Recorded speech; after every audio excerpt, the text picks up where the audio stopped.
अखंडमंडलाकारं व्याप्तं येन चराचरं तत्पदं दर्शितं येन तस्मै श्रीगुरुवे नमः। अज्ञानान्धस्य लोकस्य ज्ञानाञ्जनशलाकया चक्षुरुन्मीलितं येन तस्मै श्रीगुरुवे नमः। अध्यात्म विश्व विज्ञान यूट्यूब चैनल पर शंका समाधान के सत्र में आप सभी का हार्दिक स्वागत समादर करते हैं। प्रस्तुत अंक में श्री कृपाराम साहू नरसिंहपुर मध्य प्रदेश का प्रश्न है कि साकार से निराकार अलग नहीं हो सकता तो फिर आत्मा को अमर क्यों कहा गया है, कृपया जवाब दें। इस प्रकार का उनका मैसेंजर पर आया हुआ प्रश्न है। आइए उस प्रश्न के निमित्त से हम भी इस विषय का अंतिम बोध प्राप्त करें। साकार से निराकार अलग नहीं हो सकता। साकार और निराकार ये एक ही वस्तु के दो भाव है। भाव है कहने का आशय क्या होता है कि एक ही वस्तु है लेकिन वो दो प्रकार से व्यक्त हो रही है। एक प्रकार है उसका रूपांतरण होने वाला बाह्य स्वरूप, और एक स्वरूप है उसका स्थिति रूप ऐसा भाव जो कभी नष्ट नहीं होता। परिवर्तन बाह्य स्वरूप में होते हुए भी अंतस्थ वो जैसा है वैसा ही रहता है। इसके लिए सद्गुरु युक्ति से हम बोध प्राप्त करें। सद्गुरु कहते हैं कि ये आपने प्रयोग के लिए लिया हुआ गुड़ है, इसके बाह्य अंग में सतत रूपांतरण होते हैं। जैसे हम इसको तोड़ देंगे तो टुकड़े हो जाएगा, पीस देंगे तो पाउडर हो जाएगा, हम इसको पानी में डाल देंगे तो शरबत हो जाएगा, घी में मिला देंगे तो वो एक रस हो जाएगा, यानी घी के साथ मिल जाएगा। इसके अनंत नाम रूप और अनंत आकार प्रकार बदलते जाएंगे, लेकिन ये जो मिठास है, मिठास का रूपांतरण नहीं होता। मिठास का रूपांतरण क्यों नहीं होता?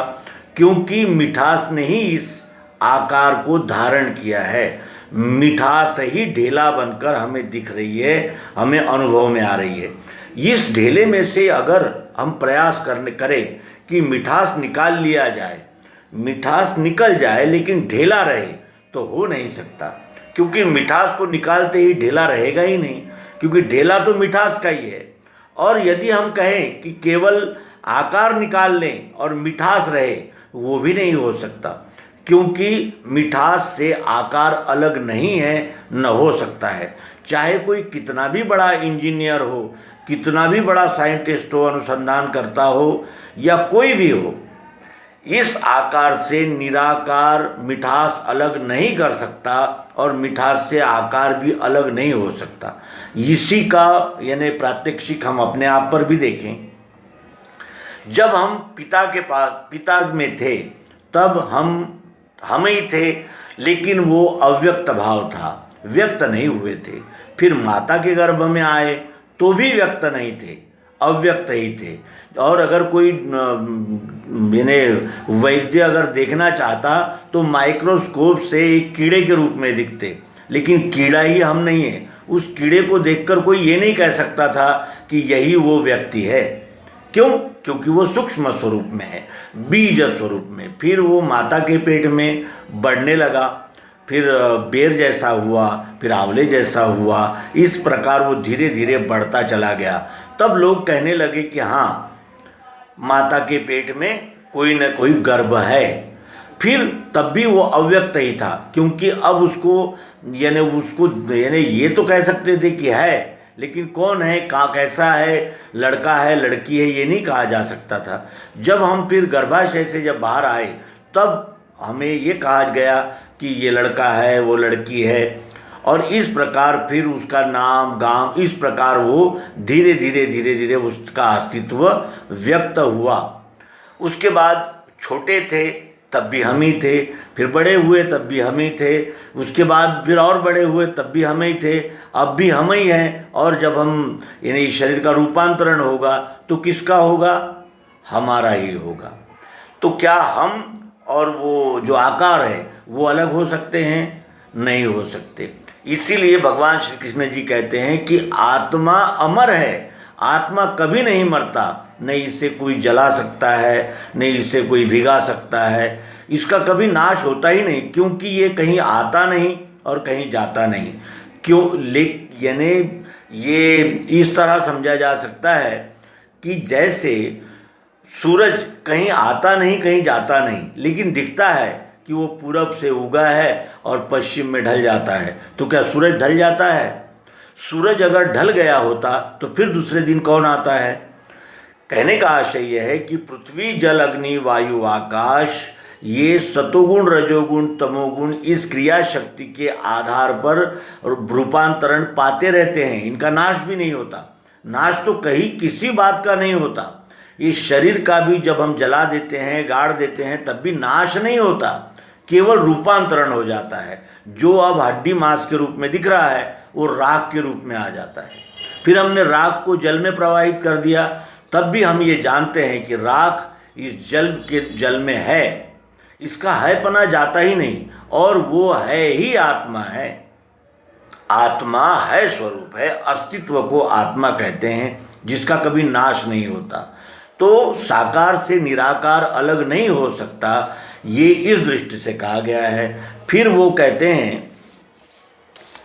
कि आत्मा अमर कैसे है? तो आत्मा अमर इस ऐसे है कि शरीर का रूपांतरण होते हुए भी उसका उस पर कोई प्रभाव नहीं होता। इसका एक और ठोस उदाहरण देखें कि ये पेन है, इसके आकार में हम तोड़ देंगे, फोड़ देंगे, टुकड़े हो जाएगा, सब कुछ हो जाएगा इसका, लेकिन ये जो प्लास्टिक है जिससे ये पेन बना है वो नष्ट नहीं होता, वो जैसा है वैसे ही रहता है।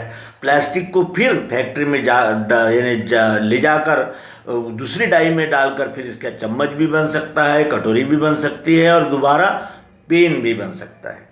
यानी मूल धातु जो है जिससे ये जीव निर्माण होते हैं वो आत्मस्वरूप कभी नष्ट होता ही नहीं, चाहे कोई कितने ही प्रयत्न कर ले। और इसीलिए भगवान श्री कृष्ण जी गीता में कहते हैं कि अर्जुन, ये एक ही आत्मा अनंत रूपों में व्यक्त हो रहा है, ये न कहीं आया है न जाता है, आता है न जाता है, बनता है न मिटता है। जो बनता है वो परिवर्तन होता है, जो बनता ही नहीं, जो अनादि है, स्थायी है, नित्य है, अजन्मा है, पुराना है, वही ये आत्मरूप है।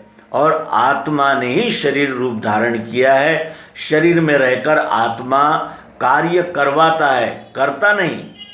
जैसे सूरज के प्रकाश में हम सब कर्म करते हैं, उसी प्रकार ये आत्मा भी शरीर में रहता है और शरीर को चैतन्य प्रदान करता है। और शरीर भूमिका में ही रहने से हमें आत्मा का बोध नहीं हो पाता।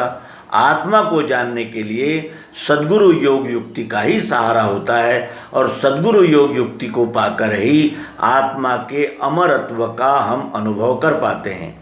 क्षर, अक्षर, पुरुषोत्तम ये एक ही वस्तु के तीन भाव है। जैसे ये वस्तु है तो ये दिख रहा है सफ़ेद है, यहाँ कुछ और कलर है, यहाँ कुछ और है, ये उसका बाह्य स्वरूप है। इसमें जो लिखने का प्रियत्व है, चाहत, ज़रूरत, ये क्या है? ये अक्षर आत्मा है। और दोनों मिलकर पेन ये नाम बना है। वस्तु का नाम, और नाम के लिए फिर इसकी दो भूमिकाएं हो जाती है। नाम बना है कैसे? तो इसमें लिखने का गुण है, और ये जो दिख रहा है ये ढांचा। तो क्या लिखने का गुण बगैर ढांचे के प्राप्त हो सकता है? नहीं। और ढांचा ही है और इसमें लिखने का गुण नहीं है, तो क्या वो पेन हो सकता है? नहीं। और यदि हम किसी को कहें कि ऐसा लंबा लंबा और ऐसा नीला और ऐसा सफ़ेद दीजिए, तो वो देगा नहीं। जब हम कहेंगे कि पेन दीजिए, वस्तु का नाम रखते ही वस्तु का संपूर्ण बोध हो जाता है। इसी तरह आत्मा और इसका अक्षर भाव ये दोनों अलग नहीं होते, और इसीलिए ये कहा जाता है कि मैं ही संपूर्ण विश्व हूँ। ये आत्म रूप ने ही संपूर्ण विश्व का आकार धारण किया है। ये आत्मा ही व्यक्त हो रहा है अनंत रूपों रंगों में। इसलिए ये कहा जाता है कि आत्मा अमर है, और जब आत्मा अमर है तो आत्मरूप ही तो हम हैं। अपने स्वस्वरूप का दर्शन सद्गुरु योग युक्ति द्वारा करने पर ही हमें हमारे अमरत्व का, हमारे उस अपरिवर्तनीय जो हमारा स्वरूप है उसकी जानकारी होती है। और जानत तुम ही हो जाई। ये मैं मारूंगा वो मरेंगे, इस प्रकार का जो अर्जुन का भ्रम था, ये इसी बोध के बाद समाप्त हुआ। और अंत में वो कहने लगा कि गया द्वैत मिला धर्म, कृपा से आपके मुझे।